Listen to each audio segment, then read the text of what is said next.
The Death Cure by James Dashner, Chapter 6. The room lapsed into silence, broken only by the hum of machinery and a very faint beeping sound. Thomas knew he was immune, at least he'd been told he was, but he didn't know about anyone else, had actually forgotten about it.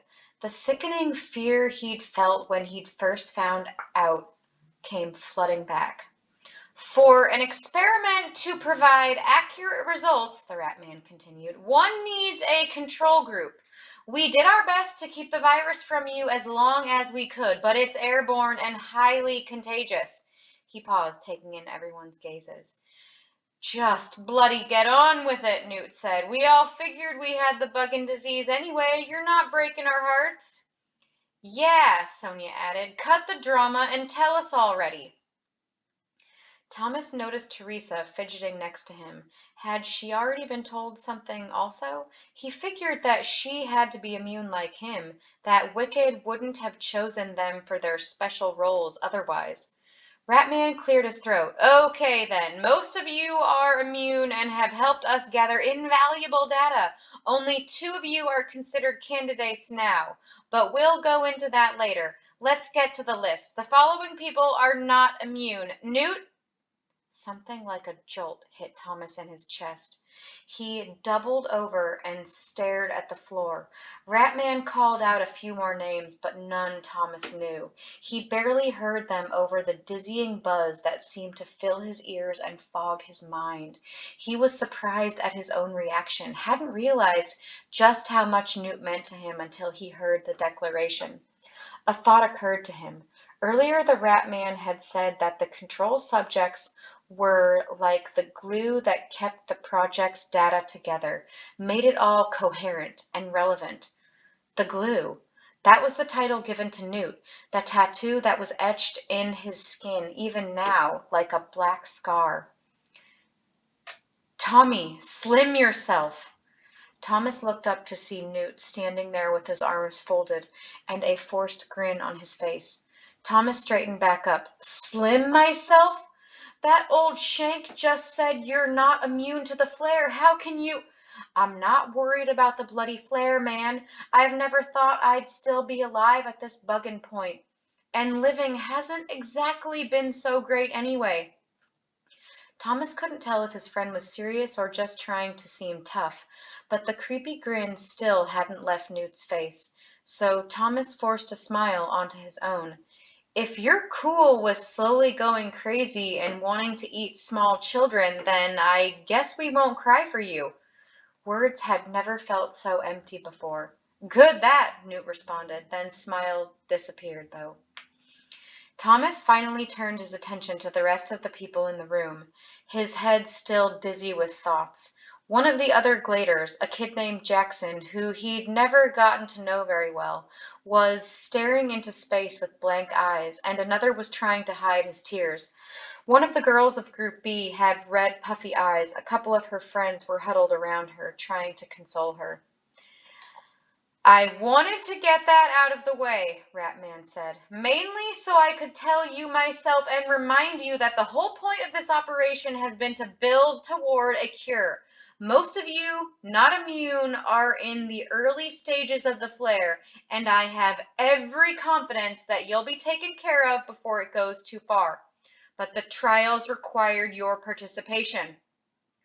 And what if you don't figure things out? Minot asked.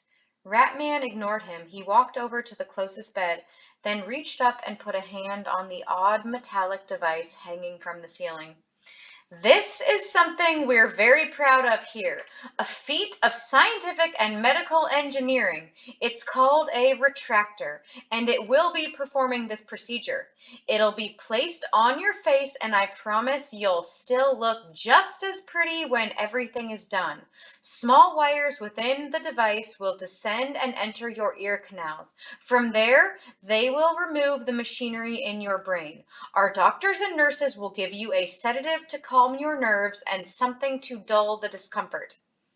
He paused to glance around the room. You will fall into a trance-like state as the nerves repair themselves and your memories return, similar to what some of you went through during what you called the changing back in the maze. But not nearly as bad, I promise. Much of that was for the purpose of stimulating brain patterns. We have several more rooms like this one and a whole team of doctors waiting to get started. Now, I'm sure you have a million questions, but most of them will be answered by your own memories. So I'm going to wait until after the procedure for any more Q&A. Ratman paused before, then finished. Give me just a few moments to make sure the medical teams are ready. You can take this time to make your decisions.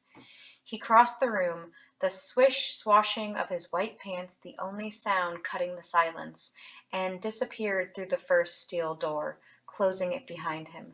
Then the room erupted with noise as everyone started talking at once. Teresa came over to Thomas, and Minot was right behind her. He leaned in close to be heard over the buzz of frantic conversation. You Shanks know more and remember more than anybody else. Teresa, I've never made a secret of it. I don't like you, but I want to hear what you think anyway. Thomas was just as curious to hear Teresa's opinion. He nodded at his former friend and waited for her to speak. There was still a small part of him that foolishly expected her to finally speak out against doing what Wicked wanted. We should do it, Teresa said, and it didn't surprise Thomas at all. The hope inside him died for good. It feels like the right thing to me. We need our memories back so we can be smart about things, decide what to do next. Thomas's mind was spinning, trying to put it all together. Teresa, I know you're not stupid, but I also know you're in love with Wicked. I'm not sure what you're up to, but I'm not buying it. Me neither, Minot said. They can manipulate us, play with our shuck brains, dude. How would we even know if they're giving us back our own memories or shoving new ones inside us? Teresa let out a sigh.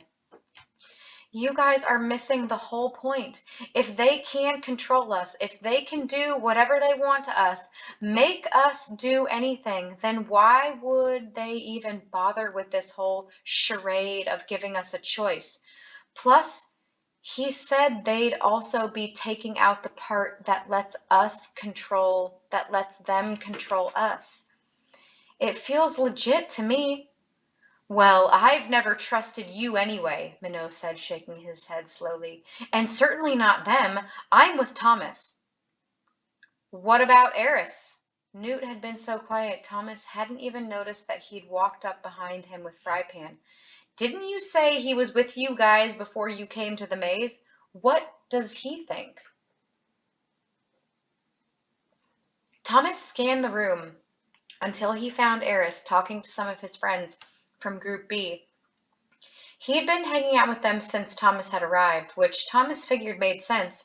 Eris had gone through his own maze experience with that group.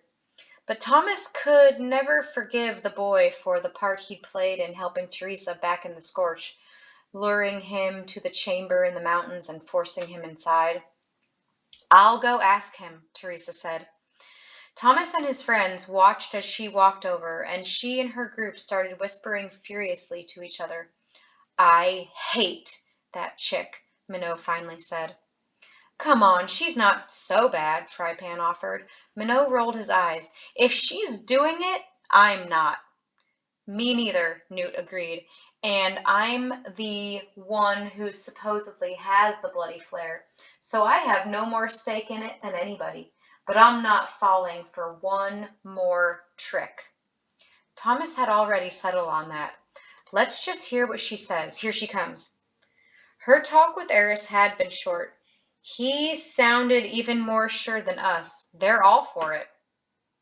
Well, that settles it for me, Minot answered. If Eris and Teresa are for it, I'm against it.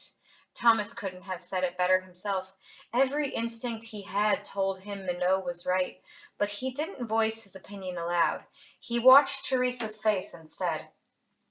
She turned and looked at Thomas. It was a look he knew so well. She expected him to side with her, but the difference was that now he was suspicious about why she wanted it so badly. He stared at her, forcing his own expression to remain blank, and Teresa's face fell. Suit yourselves. She shook her head and turned and walked away. Despite everything that had happened, Thomas's heart lurched in his chest as she retreated across the room. Ah, man, Frypan's voice cut in, jarring Thomas back. We can't let them put those things on our face, can we? I'd just be happy back in my kitchen in the homestead. I swear I would. You forget about the Grievers? Newt asked. Frypan paused a second, then said, They never messed with me in the kitchen now, did they? Yeah, well, we'll just have to find you a new place to cook. Newt grabbed Thomas and Minot by the arms and led them away from the group. I've heard enough bloody arguments.